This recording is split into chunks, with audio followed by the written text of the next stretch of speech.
ಶ್ರೀ ಸಾಯಿ ಸಚ್ಚರಿತ್ರೆ. ಶ್ರೀ ಬಾಬಾರವರಿಗೆ ಭಕ್ತರ ಮೇಲೆ ಮಾತೃವಾತ್ಸಲ್ಯವಿತ್ತು. ಇದಕ್ಕೆ ಸಾಯಿ ಸಚ್ಚರಿತೆಯನ್ನು ಬರೆದ ದಾಂಬೋಲಕರ ಅವರದೇ ಆದ ಉದಾಹರಣೆ ಇದೆ. ಅವರು ಸರ್ಕಾರಿ ಕೆಲಸದಿಂದ 1919ರಲ್ಲಿ ನಿವೃತ್ತರಾದರು. ಬರುತ್ತಿದ್ದ ಪಿಂಚಣಿ ಅಲ್ಪವಾಗಿತ್ತು. ಇದರಿಂದ ಸಂಸಾರ ನಿರ್ವಹಣೆ ಬಹಳ ಕಷ್ಟವಾಗಿತ್ತು. ಅವರು ಒಂದು ದಿನ ಶಿರಡಿಗೆ ಹೋದರು. ಅಂದು ಆಷಾಢದ ಹುಣ್ಣಿಮೆಯಾಗಿತ್ತು.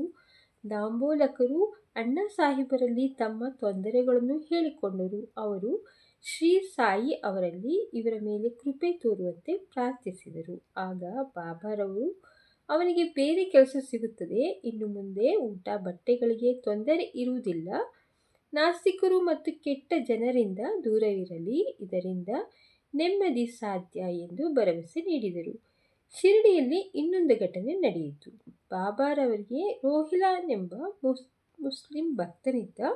ಅವನು ಪ್ರತಿ ರಾತ್ರಿ ಕುರಾನನ್ನು ಜೋರಾಗಿ ಪಠಿಸುತ್ತಿದ್ದನು. ಶಿರಡಿಯ ಜನರಿಗೆ ಇದರಿಂದ ತುಂಬ ತೊಂದರೆಯಾಗಿತ್ತು. ಜನರು ಬಾಬಾರವರಲ್ಲಿ ಇದನ್ನು ನಿವೇದಿಸಿದಾಗ ಅವರು, ದೇವರಿಗೆ ನಾಮ ಸಂಕೀರ್ತನೆ ತುಂಬ ಪ್ರಿಯವಾದದ್ದು, ಅದನ್ನು ಜೋರಾಗಿ ಮಾಡಿದರೆ ತಪ್ಪೇನಿದೆ, ಅವನು ಹೆಂಡತಿಯ ಕಾಟ ತಡೆಯಲಾರದೆ ಹೀಗೆ ಮಾಡುತ್ತಿದ್ದಾನೆ ಎಂದು ನಗುತ್ತಾ ಹೇಳಿದರು. ಆಶ್ಚರ್ಯವೆಂದರೆ ರೋಹಿಲನಿಗೆ ಹೆಂಡತಿಯೇ ಇರಲಿಲ್ಲ. ಅವನ ದೂರಾಲೋಚನೆಗಳನ್ನೇ ಬಾಬಾರವರು ಹೆಂಡತಿ ಎಂದು ಸೂಚಿಸಿದರು. ಶ್ರೀ ಬಾಬಾರವರು ತಮ್ಮ ಭಕ್ತರಿಗೆ ಹಲವಾರು ಉಪದೇಶದ ಮಾತುಗಳನ್ನು ಕಥೆಯಂತೆ ಹೇಳುತ್ತಿದ್ದರು. ನನ್ನಲ್ಲಿ ಯಾರು ದೃಢವಾದ ನಂಬಿಕೆ ಇಟ್ಟಿದ್ದಾರೋ ಅವರಿಗೆ ಯಾವ ತೊಂದರೆಯೂ ಆಗುವುದಿಲ್ಲ. ನನ್ನನ್ನು ಮರೆತವರು ಮಾಯಾಬಲಿಗೆ ಸಿಲುಕುತ್ತಾರೆ. ನನಗೆ ನನ್ನ ಭಕ್ತರು ಏನು ಮಾಡುತ್ತಿದ್ದಾರೆಂಬುದು ಗೊತ್ತಿದೆ ಎಂದು ಭರವಸೆ ನೀಡುತ್ತಿದ್ದರು. ದಾಂಬೋಲಕರು ಶ್ರೀ ಸಾಯಿನಾಥರನ್ನು ಸ್ಮರಿಸಿ ಅವರ ಭರವಸೆಯನ್ನು ಮನಸ್ಸಿನಲ್ಲಿಟ್ಟುಕೊಂಡು ತಮ್ಮ ಸರ್ಕಾರಿ ಸೇವೆಯನ್ನು ಮುಂದುವರೆಸಿದರು.